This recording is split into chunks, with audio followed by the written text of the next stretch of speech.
عاوز كل الناس تعمل مشاركه للفيديو ده بالذات. واكيد كل جماهير الزمالك حزينه انك هترحل عن الفريق، لكن اكيد مين قال بالتاكيد لك هيرحل لسه؟ يا عم مين قال لك هيرحل؟ ده راح الاهلي يا عم، يا عم راح الاهلي يا عم اللي كل شويه يدينا فوق دماغنا يا عم. امير حاول معاه، اسماعيل حاول معاه، وكابتن اسامه طبعا. وهو انا عايز يقعد، وبقول له ده مصر كلها يقعد ونعمل له عقد محترم. انا اقول لك على حاجه، امير حاول معاه واسماعيل حاول معاه وبتاع البروق حاول معاه، وهو مصمم يروح الاهلي. هو مصمم يروح الاهلي ليه؟ لان هو ما اترباش عندنا، عشان احنا ما عرفناش نربي.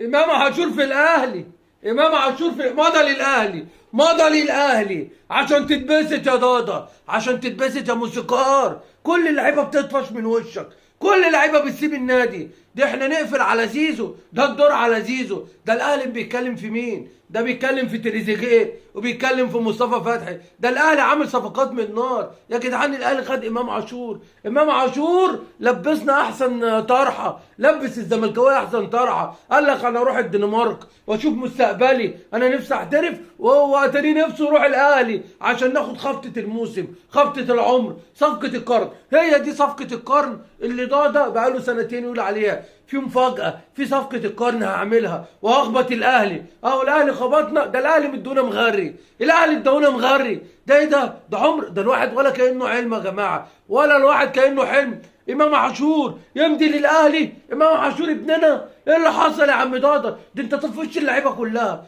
ده أنت طفشت اللعيبة كلها. عشان كده الزمالك قاعد يقع يا جماعة، عشان كده الزمالك قاعد يقع. مرتضى منصور مشى اللعيبة كلها. إيه يا عم ضاضة ده؟ ايه يا عم ضاضة اللي انت بتعمله ده؟ انت سرحت الفرقه كلها، العيال كلها تفشت منك. ابن اسامه نبيه راح مشي، ابن فاروق جعفر مشي، امام عاشور يمضي للاهلي، مصطفى محمد سابنا وراح فرنسا، مشيت فرجاني ساسي، مشيت بن شرقي، مشيت ابو جبل. ايه يا عم ده؟ مشيت طارق حامد. انت فضيت الفرقه. عشان كده الزمالك مش عارف ياخد بطوله يا جدعان، عشان كده الزمالك مش عارف ياخد بطوله. انت كده بتحب النادي؟ انت يا ضاضة بتحب النادي كده؟ ما اظنش، ما اظنش. ده انت سرحت ايه؟ ده انت سرحت الفرقه اللي خدت لنا الدوري سنتين. ده احنا عمرنا ما كنا نحلم ان احنا ناخد من الاهلي دوري واحد. مشيت الفرقه اللي خدت من الاهلي سنتين دوري. طب وبعدين؟ وبعد ده الاهلي بيتكلم في مصطفى فتحي، ده الاهلي بيتكلم في تريزيجيه. طب فين صفقات الزمالك؟ انت راح تجيب لي لعيبه تعبانه ولا نفعت بنتلا وخرجونا من كل البطولات. فين بقى انجازاتك؟ فين انجازاتك؟ قاعد تقول انجازاتي قدام محمود الخطيب وانا عملت وانا سويت. ده انت حتى كرة الصالات يا راجل اللي احنا كنا متفوقين فيها وقعتنا فيها. مسكت العاب الصالات لابنك وقعنا فيها زي ما انت وقعتنا في كرة القدم. يا عم ارحمنا بقى يا عم. انت لو بتحب نادي الزمالك، لو بتحب نادي الزمالك قدم استقالتك واتكل على الله، واتكل على الله. خد المجلس الاداره اللي انت جبته، ولا جايب انتخاب ولا جايب حاجه، خدهم وامشوا. لو بتحبوا نادي الزمالك يا جماعه، نادي الزمالك وقع. فين صفقاتك؟ قول لي كده على صفقه عملتها. مفيش صفقات، مفيش. احنا قاعدين بقى نسمع الاهلي اتعاقد مع فلان، الاهلي هيجيب مصطفى فتحي، الاهلي رزعنا واحده جاب امام عاشور. ايه يا عم ده؟ ايه يا عم ده؟ الواحد مش ملاحق. الاهلي كل يوم يديك خبطه، وجمهور الزمالك بيدفع الثمن وراك. جمهور الزمالك بيدفع الثمن وراك. عكننه، عكننه يتعكنن علينا. خبطه امام عاشور اللي عملها الاهلي، يا لا خبطه العمر. ده الواد بيقول لك ليه الشرف، ليه الشرف اللي انا هلعب مع الاهلي؟ انا نفسي اخد دوري ابطال افريقيا، انا نفسي اروح كاس العالم للانديه. يبقى الواد بيفكر صح، الواد كان عنده حق، الواد امام كان عنده حق، نفسه يلعب في كاس العالم للانديه. لو قعد معاك مليون سنه مش هيلعب في كاس العالم للانديه ولا ياخد دوري ابطال افريقيا. هو حسبها صح، قال لك انا لو رحت الزمالك هلعب كونفدراليه. ايه كونفدراليه جنب دوري ابطال؟ كونفدراليه الدوره الرمضانيه احسن منها، الدوره الرمضانيه احسن منها يا ضاضة. فالواد امام طلع صايع، خبطنا الصابونه وراح النادي الاهلي واحنا شربنا القصه، وانت قاعد تقول لي صفقه القرن. هي دي بقى اللي تسمى صفقة القرن يا ضاضة اللي عملها الاهلي. الخبطة اللي الاهلي خبطها لنا، وخبطها لنا فين؟ ده من جوه. الخبطة جت من جوه يا ضاضة، الخبطة جت من جوه. في مين؟ نجم الفريق اللي كان يجيب الجون ويشاور على السمانة، اللي كان يجيب الجون ويشاور على السمانة. امام عاشور ابننا، ابننا يا ابن مدرسه الكوره اللي كان بيتعشى ويتغدى فراخ جوه النادي باعنا وراح النادي الاهلي. قال لك انا اروح العب في نادي بطولات احسن ما العب في نادي بتاع بليله. احنا كشفنا يا ضاضه، انت كشفتنا وكشفت اوراقنا، فيا عم ارحمنا، يا عم ارحمنا عشان خاطر ربنا.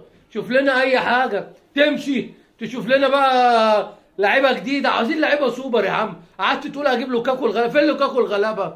رحت جبت لنا سامسون وما سالنا عليه بره قال لك ده تاجر خرده، كان بيبيع خرده حديد ونحاس. ايه يا عم ده؟ ايه اللعيبه اللي انت بتجيبها دي؟ ورحت جايب لي ابراهيم نضاي سالنا عليه قال لك ده ترزي حريمي. ايه يا عم؟ هي دي صفقات؟ هي دي الصفقات اللي انت بتجيبها لنا نادي الزمالك؟ عشان كده الزمالك يا جماعه ما وقعش من شيء شويه، ضاضه هو السبب. انت يا عم ضاضه جاب لنا صفقات حمضانه، قاعد سايب لي مشاكل النادي وقاعد ليل ونهار تقول لي محمود الخطيب ومحمود الخطيب كل يوم. خد يا ضاضه، خد شهر حبس، خد 3 شهور، هناخد امام عاشور خبطات بقى. ده الاهلي كمان عايز يجيب مصطفى فتحي، ده الاهلي عايز يجيب مصطفى، ده الاهلي بيجيب ولادنا عشان بيخبطنا عشان خاطر ضاضه يرتاح. ضاضه بيفضي الزمالك، الاهلي بيجيب نجوم مصر بس بفلوسه، فريق بياخد بطولات فبيدخل له فلوس. عشان كده الاهلي ناجح يا جماعه، عشان كده الاهلي ناجح، فريق بيلعب عشان خاطر اسمه يكبر. ده كل انديه اوروبا تبقى تعرف الاهلي، واحنا محدش يعرفنا خالص ولا في افريقيا. احنا حتى في افريقيا اتنسينا، احنا في افريقيا اتنسينا يا ضاضه. ليه؟ بسبب اللي انتوا عملتوه في النادي. فبعد اذنكم شوفوا لكم حل، عايزين صفقه كده تهز مصر. يقول لك ضاضه لسه في الملعب، شوف لنا صفقه بقى، عايزين صفقه جامده، تجيب لنا حد من اوروبا، تجيب لنا بنزيما، تجيب لنا كريستيانو، تجيب لنا ميسي يلعب جنب شيكا. اهم حاجه الزمالك محتاج صفقات عشان احنا داخلين على بطوله مهمه، بطوله ما حدش بيتفرج عليها، الكونفدراليه. البطوله دي يا جماعه لازم ناخدها عشان الناس ما تضحكش علينا، عشان الناس ما تضحكش علينا يا ضاضه. الزمالك فريق كبير وكان ليه اسمه وانتوا ضيعتوا اسمه يا جماعه. فبعد اذنكم، بعد اذن مجلس الاداره، عايزين صفقات محترمه، عايزينكم تركزوا في النادي، مالناش دعوه في الاهلي. الاهلي في الطالع واحنا في النازل، والعالم كله بيضحك علينا، وكل يوم عندنا جديد في النادي، وكل يوم الناس بتضحك علينا في كل حاجه، في كل حاجه. والا خبطه امام عاشور دي، خبطه امام عاشور دي هتفضل مسمعه يجي سنه يا جماعه، هتفضل مسمعه يجي سنه. فبعد اذنكم عايزين نركز مع نادينا، عايزين نركز مع نادي الزمالك يا جماعه، عشان نادي الزمالك كده اسمه بينزل يا ضاضه. وانت سبب كبير في اللي بيحصل في نادي الزمالك، وانت سبب كبير في اللي بيحصل في نادي الزمالك. انا اقول لك على حاجه، امير حاول معاه واسماعيل حاول معاه وبتاع البروق حاول معاه، وهو مصمم يروح الاهلي، ليه؟ لان هو ما ترباش عندنا عشان احنا ما عرفناش نربي.